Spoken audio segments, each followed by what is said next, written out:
What's up, everybody? Welcome back to Awesoming's podcast, where we highlight people pursuing their definition of, you guessed it, awesome.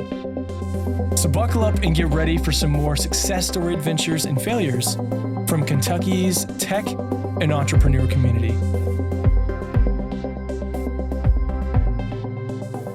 Hey everyone, thanks so much for tuning into this episode of the Awesoming podcast. These next two episodes go hand in hand because they are about a local Lexington family, the Perez family. So this first conversation is one that we dug back in the archives and brought back out from June of 2019. I think it was episode number 10 or 11 on our show originally. And the reason we're doing this is to highlight Rob Perez and his background in the restaurant and hospitality industry. Someone with a lot of success, but also someone who has recognized a very significant problem and started a concept called Dv8, which is a second chance employment opportunity. Have seen a lot of lives changed, and we're very, very grateful for what he's done. And the next episode is going to be an interview with his daughter, Sam, because she's written a book about what the Perez family has done. Thank you all for what you're doing. Listeners, make sure you support their business and share a great meal with your family and your friends. And again, we're making Kentucky a better place to live and work. So thanks for tuning in. Hope you enjoy these. Feeling good? Yeah. Awesome. I feel great. Well, hey, Rob, I am beyond excited to have you in our space at Awesome Inc. hanging out today, because it's been great to get to know you over the last, 3 years. Yes, sir. Just run around each other in Lexington and do life with each other. So yeah, for those of you who don't know Rob is the owner of both Solgood and Dv8 in Lexington, Kentucky, and is a huge effort in social entrepreneurship and just loving people very well. And so, Rob, I think that sums you up pretty quickly. Very kind introduction. It's also very true. And I'd like to just make sure that everybody knows that I acknowledge my wife as a co-owner as well. Yes, so she is. Just want to make sure that, there's harmony, a little harmony. I love it. Awesome. So, Rob, what's a bit of your background? How did you end up in Lexington or even Kentucky as a whole? And how did you end up getting involved within the entrepreneurial community? I know you have a different avenue, but with social entrepreneurship, what was the causes of that for you? Yeah. Wow. Okay. So I'm a farm kid and I wanted to find something easier than farming. So I fell into restaurants. And the cool story is the first day that I started at the first restaurant I ever worked at, the first person they said, hey, let's take you around before we start your training and introduce you to people, was a really sweet looking 18-year-old hostess, and I've been married to her for 31 years now. Oh, really? Yeah. Man, that is spicy. That was a pretty cool day. So then I kind of made my way through the ranks. I worked at the Hard Rock Cafe. I started with them when they were kind of a fledgling group, only 6 restaurants. And they were kind of the toast of the town in the restaurant entertainment business. And I got to work my way up through operations and then development. I got a chance to do something I had no business doing, had no idea what I was doing. And we were growing so fast, they just gave me the opportunity, and it was wonderful. So my job would be to find restaurants, develop them, strike the deal with the developers, the landlords, work with the cities and be liaisons, and then be the liaison for all construction, all operations, all design, everything, and then build it and turn it over to our operator at the end. So it was cool. Then the president of the Hard Rock, after 5 years, asked if I would be interested in going back to Disney, where he originally came from. And we started up a division at Disney that created concepts, both food and entertainment concepts outside of the berm of the theme park, leveraging Disney brands. And so I was lucky to have dual roles there, both development and operations. Did it for almost 8 years, and it was good, Learned a bunch, but I knew that I didn't want to be in a corporate structure anymore. So 9/11 also happened, changed everything. And to be honest, I don't think that Disney was the happiest place on earth to work. And I didn't like it anymore. I didn't want to be there. They knew it and I knew it. So we came up with a conclusion that would end in 6 months, and it worked out great. I struck the deal before 9/11, and unfortunately, we were the toast of the town as a concept. ESPN Zone and even having the background of Hard Rock. And it seemed like I could get a job anywhere at the time. And God has a funny way of humbling you, because when 9/11 happened, the whole fashion of restaurants completely changed. They went from big and flashy in tourist destination spots, and people were happy to pay for the flash and buy T-shirts, which really fueled the whole profit margin. And literally after 9/11, everybody wanted down and dirty. They wanted unique. They wanted something that was authentic, not flashy. So not only the fashion of the business that I had been in for almost 20 years had changed, but the need for someone like me went away. And so I didn't even have a place that anybody wanted me to come, because they felt as though with my background, I had too many assistants. I had too many people reporting to me, and I wasn't close enough to the ground to each of those silos, including my guests, my food, and my staff. And it was kind of unfair, because I came through the ranks and I understood it and I had to get there, but that was the perception of anybody that wanted to hire us. And so I really had to try to figure out how to reinvent my career. And so I started looking for places to land. And it ended us up here with a Applebee's franchise here. And it was completely a bend in the road that I had taken before, but it was a step. And the interesting fact that some folks don't know is that my wife was a flight attendant for the first, until we started having children, first 13 years of our marriage. And we just happened to end up here a couple of times. I went on trips with her whenever I could. And we were walking around in the snow on Christmas one day, and we had just eaten at Joe Bologna's. And I literally told her, and she said at the same time, wow, this is a really livable place. We could live in Lexington, Kentucky. And at the time we were living in Miami or, Orlando, I'm not sure. And the idea is that we always remembered that. And so when we were looking for jobs, we really chose the place more than the company. And we came here and did that for 2 years, and it was time to leave there. And my wife, I had begged to allow us to open up a restaurant, but she was always concerned. And at the end of the day, she acquiesced, and we decided to open up Saul Good, and that was 11 years ago. So wow, that is so much more than I ever realized, man. Yeah. So real quickly, I want to say that you're well suited. And again, you just touched on it, that you are very immersed in all your different restaurant background. So from your Hard Rock to Applebee's, now to Saul Good and Dv8, what would you say was your very first point of entry into the restaurant world? And on that journey, again, you talked about going from like development to owning restaurants. Where did you initially think you were going to go from your first restaurant, which was Hard Rock? Oh gosh, I just, I mean, when I started Hard Rock, I was in the middle of addiction too. And so it was more of a party than a profession, to be honest.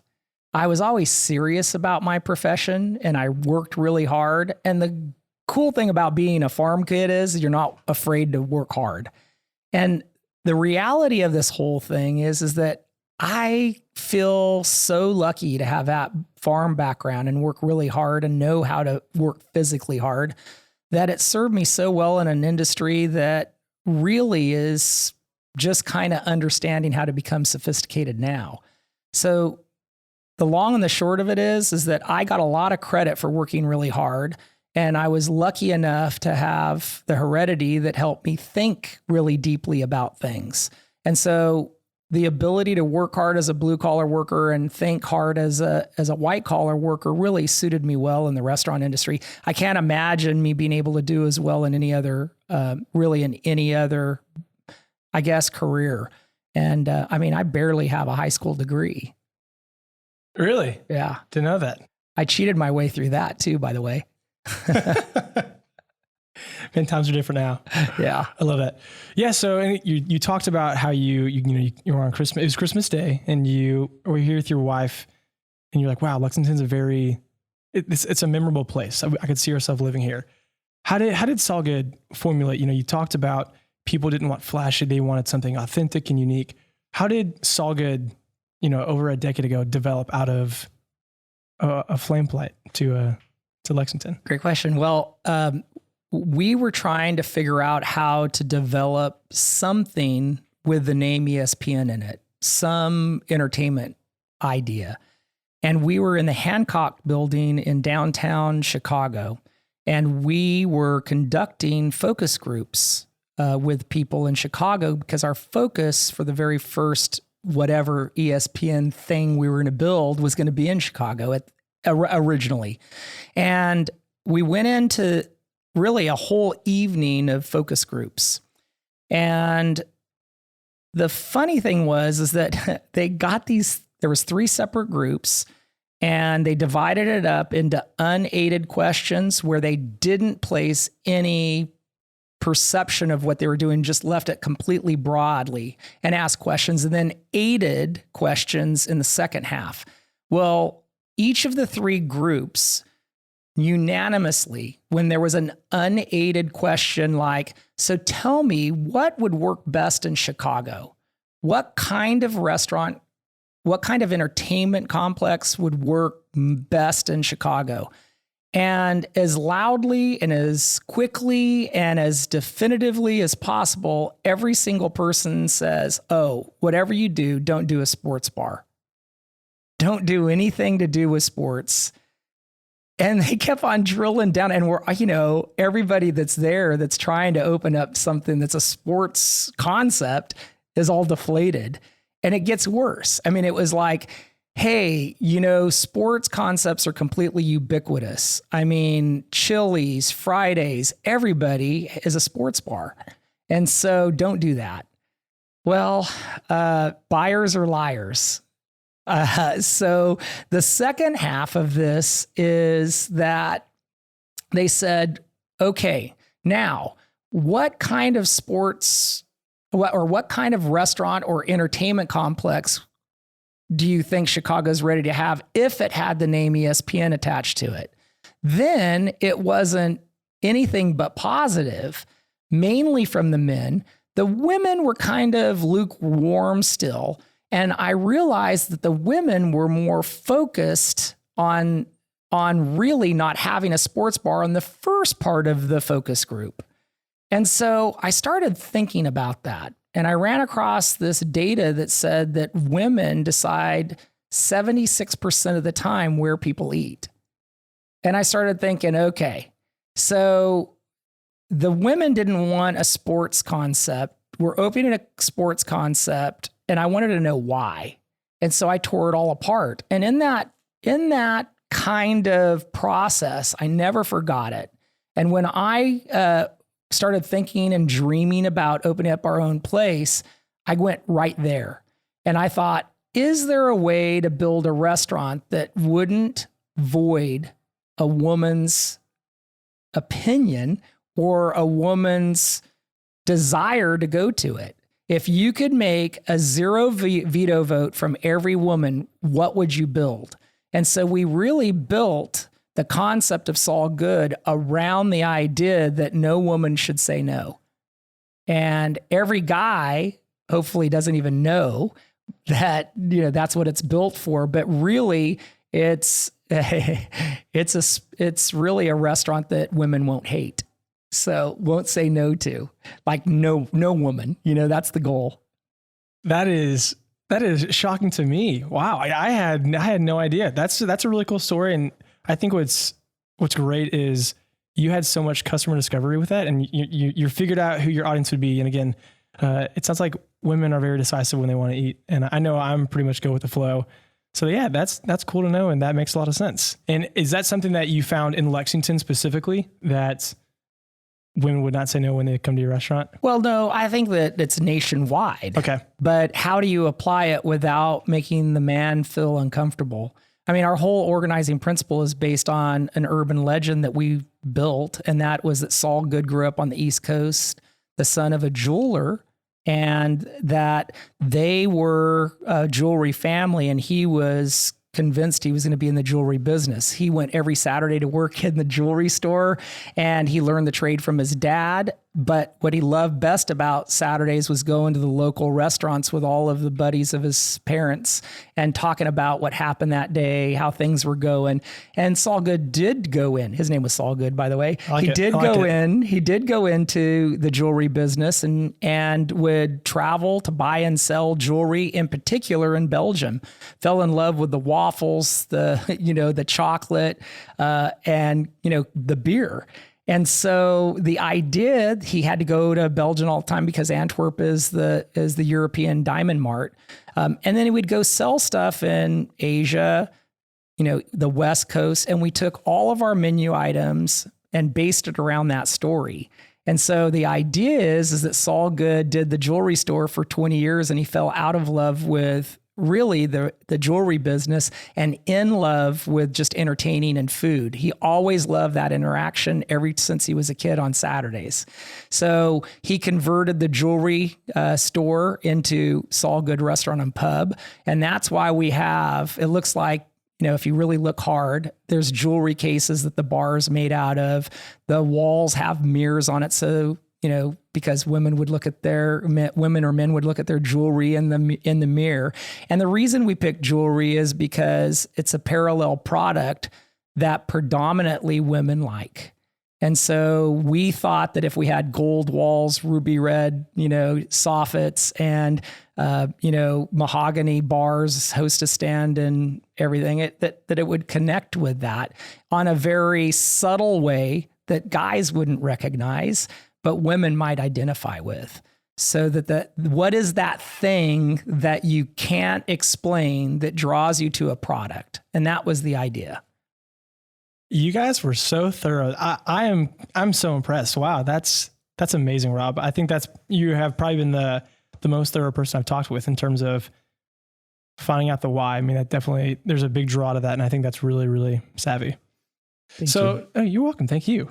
So, Rob, I want to ask you one question. I want to gear the conversation towards what you're doing presently. Mm-hmm. But I want to know along the way, did you have any mentors? Some of the people that we have sat down with talked very highly of the mentors that they've had, and how a few people were very integral in shaping them to think very business minded or business oriented in the way they approach things. And I want to know if you had any mentor along the way that somehow guided you through all of this restaurant craziness that you've experienced. Honestly, I've never not had a mentor. Really? I mean, now it's not a formal thing, but I've always had a boss that I always wanted to know from. I've always struck up a good relationship with one boss all the way along the line, and I just poured into them, and they in turn poured into me. I showed loyalty. I showed I'll do whatever I can to make it work. And in turn, most of my bosses gave me a promotion or a project or were so doggone hard on me that it basically tempered me to do a good job. And every boss I've ever had has been so hard on me, to be honest. And it really forced me to examine the best way to do things because they were so on top of me.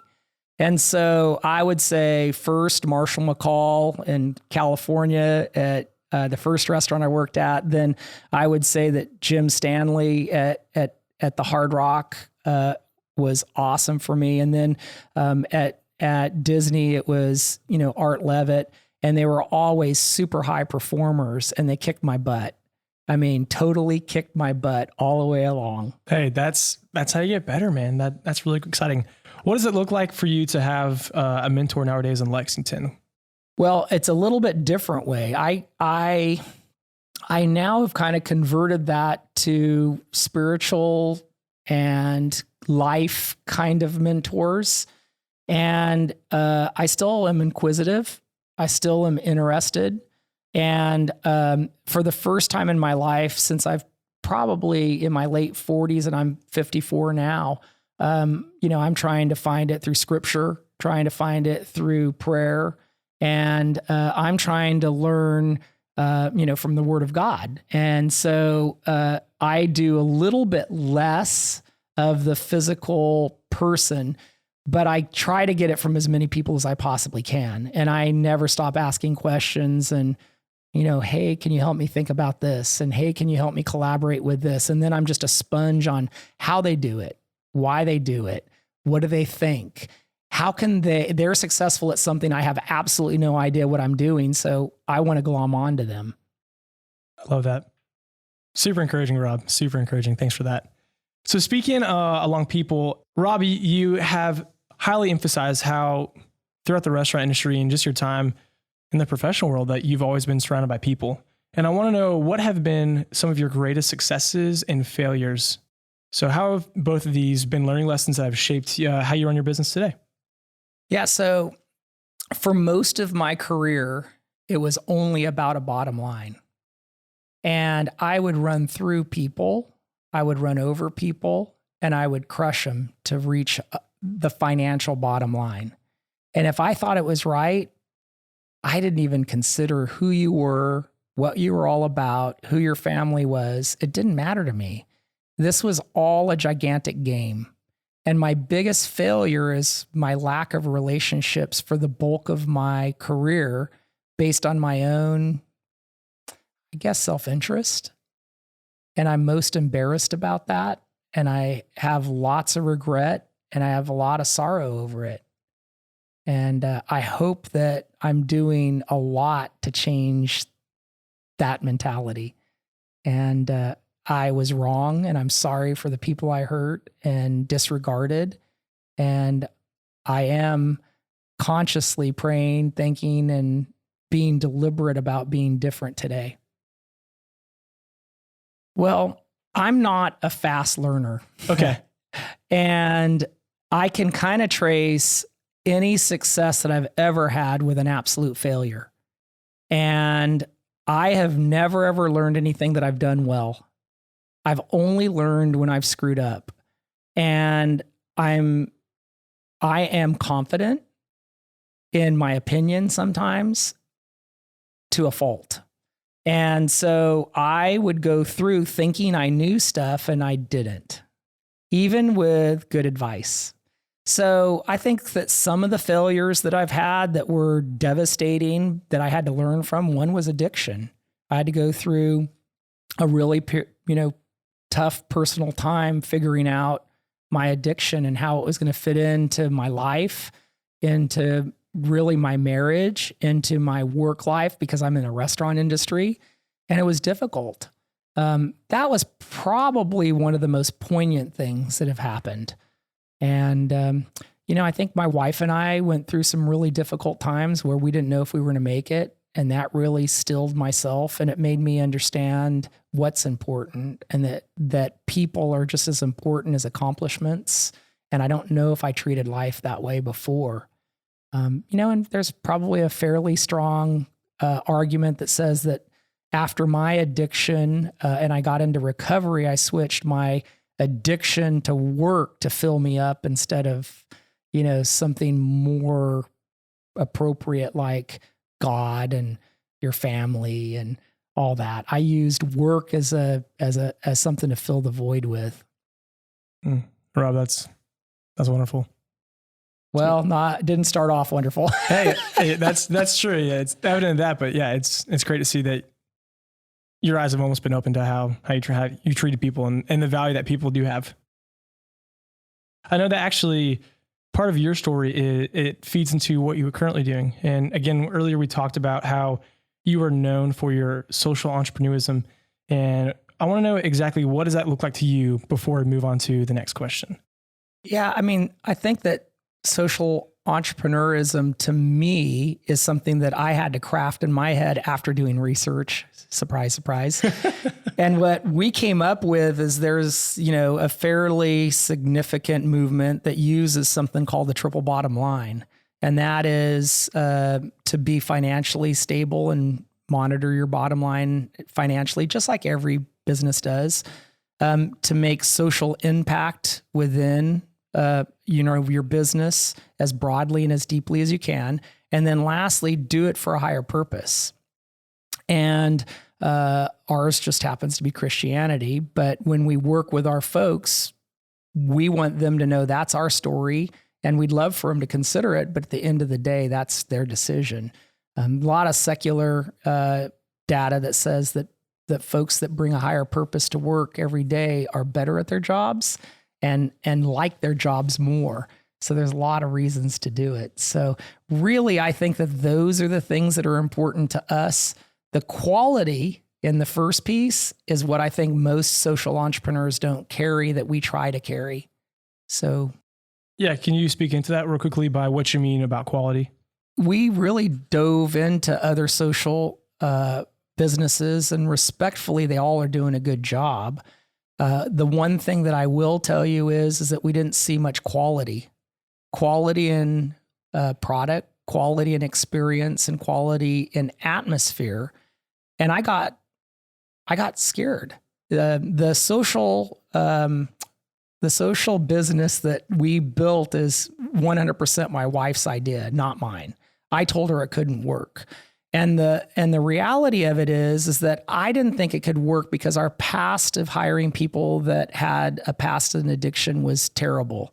We spent a lot of money to train, a lot of money to onboard, and we would get like 2 weeks out of it, 2 weeks worth of tenure. And then secondly, when I saw that there was not quality, generally, like of 20 businesses, let's say that we analyzed, none of them were better than their competition.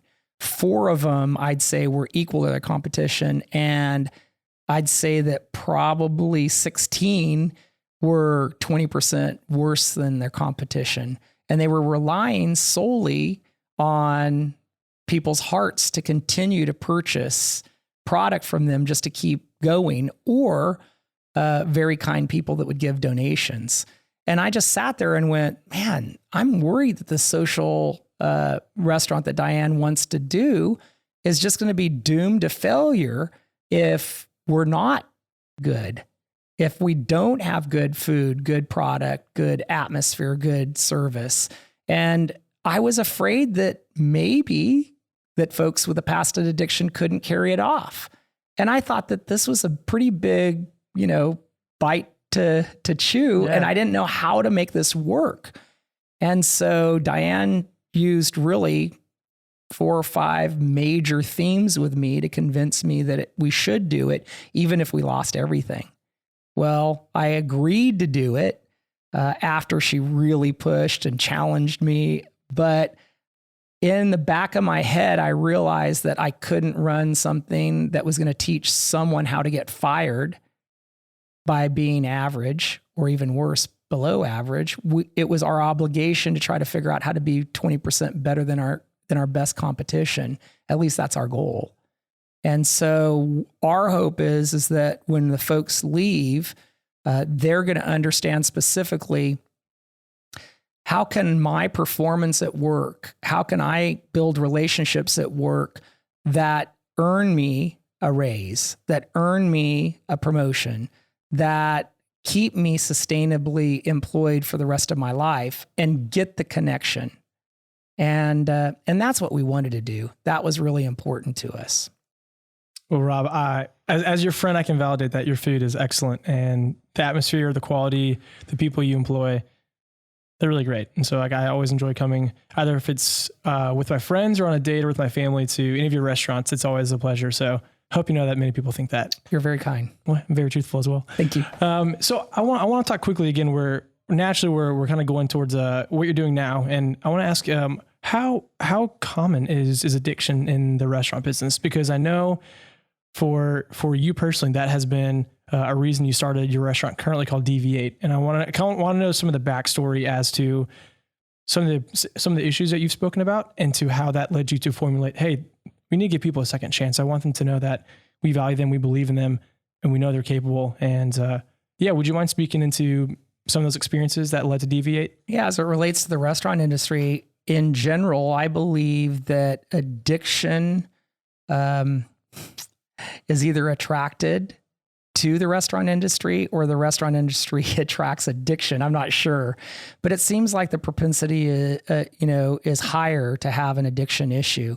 And I think it's fairly practical. I mean, it is a job that you could have, whether you're a college student or a professional service professional. And it's something that you can get out of if you have a hot date, a big exam, or you have a hangover. There's always someone that can pick up your shift. Secondly, it's generally a tip cash environment. So if you need it, you can get it, and whatever you need, you can get. And it's immediate. It's instant gratification, cash money in the pocket. And then the converse is also true. If you need rent, if you need money, if you need to score, you can work 3 or 4 shifts in a row and pick it up fairly easy by just asking a favor from someone. So then you have extra cash. And then lastly, because it's half college kids and half service professionals, it becomes an environment where everybody's close and everybody has access to alcohol and drugs. And it's a point in time when college kids are exploring their own independence, and they're kind of trying to figure out who they are, and they don't want to be their parents, and that's natural. And so exploration with partying sometimes happens frequently, and I think that that's probably fair to say. And so that perpetuates itself, and that's what happened to me.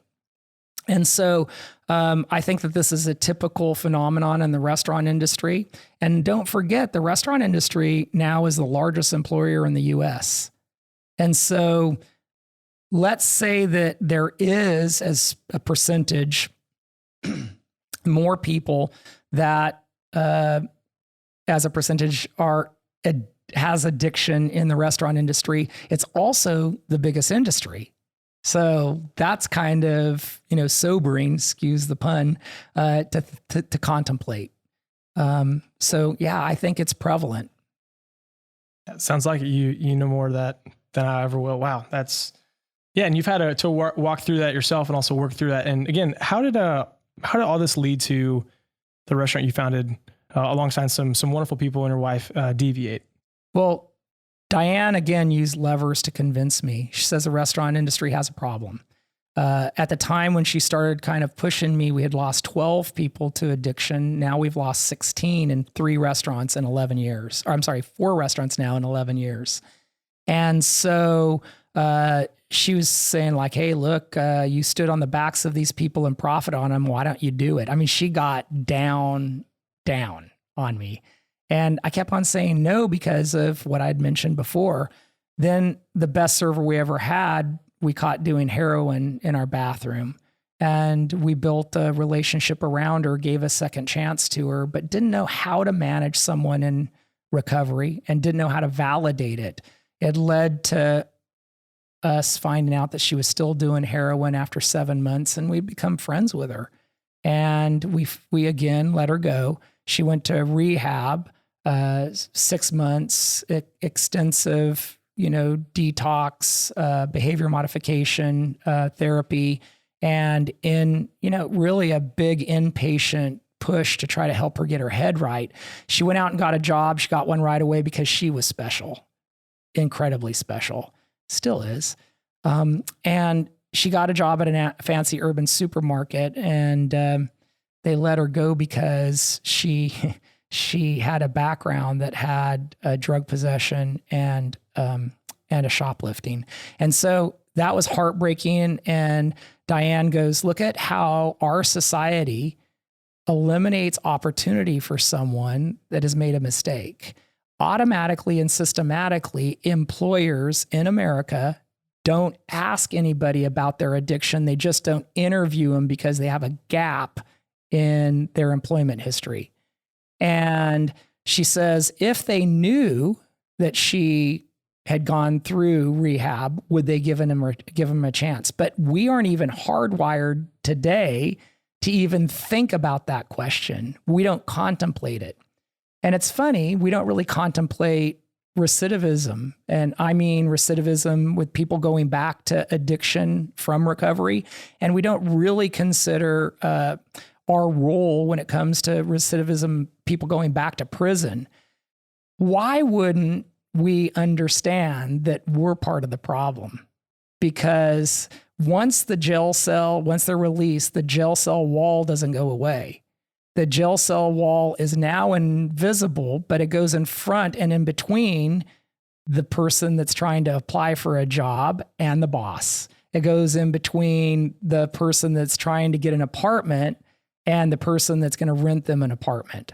It goes in front of the person that's trying to vote, right?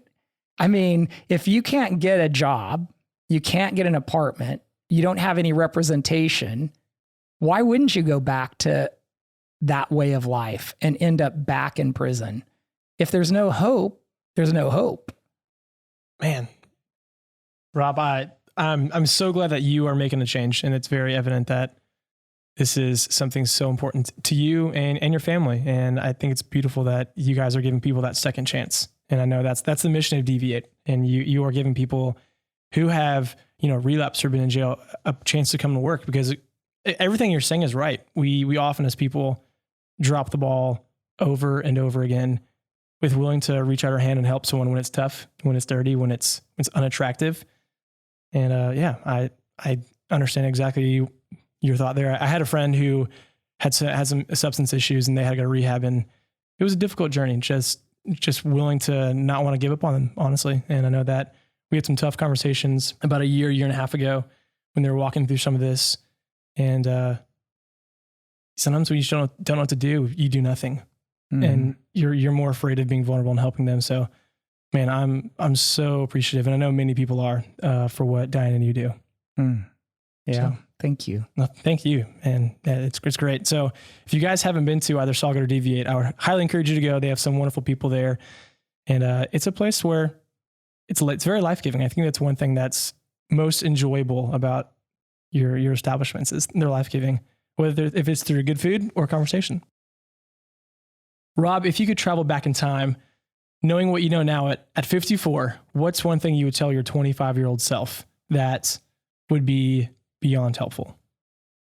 I think that I would tell the 25-year-old Rob that he's not the center of the universe, that there's a God that would love him if he would let God love him. And I couldn't get out of the rut of trying to be in control and trying to run my life and trying to run everybody around me. And it was exhausting. And I wish I would have had way more faith at 25. I know it's very easy to get caught up in your world when you're running a company.